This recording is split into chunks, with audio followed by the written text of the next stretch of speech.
दर्द के लम्हे सर्द हवाएं। Hey guys, welcome back to another video. तो गाइस, इस तरह के स्टेटस वीडियो बना लेने के लिए आपको एवी प्लेयर के प्रो ऐप की ज़रूरत पड़ेगी, एक टेम्पलेट की ज़रूरत पड़ेगी और इसके अलावा आपको और कुछ मटेरियल्स की भी ज़रूरत पड़ने वाली है।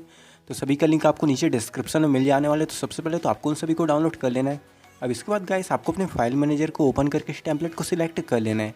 और जैसे आप इसे सिलेक्ट करते हैं, आपके सामने कुछ इस टाइप से ओपन हो जाता है। तो सबसे पहले तो आपको यहाँ से अपनी कोई भी म्यूज़िक को सिलेक्ट कर लेना है जिसे आप अपने व्हाट्सअप स्टेटस पे लगाना चाहते हैं। और म्यूज़िक को सिलेक्ट कर लेने के बाद आपको इसे लेफ्ट स्वाइप कर देना है। अब इसके बाद आपको यहाँ पर कुछ एडिटिंग करने की ज़रूरत होगी।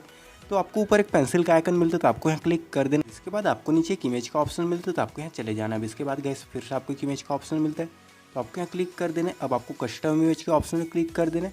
अब इसके बाद आपको नीचे एक पिक इमेज का ऑप्शन मिलता है, तो आपको यहाँ चले जाना है। इसके बाद गाइस आपको यहाँ से अपनी कोई भी इमेज को सिलेक्ट कर लेना है जिसे आप अपने व्हाट्सएप स्टेटस पे लगाना चाहते हैं। और इमेज को सिलेक्ट कर लेने के बाद आपको यहाँ से बैक आ जाना होगा। अब इसके बाद गाइस आपको इस इमेज के ऑप्शन को थोड़ा ऊपर ले जाना है।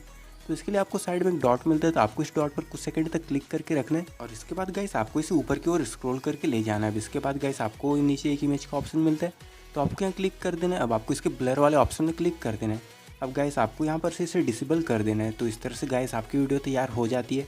अब चलिए मैं आपको बता देता हूँ कि आपको इसे परफेक्ट साइज में कैसे सेव कर लेना है।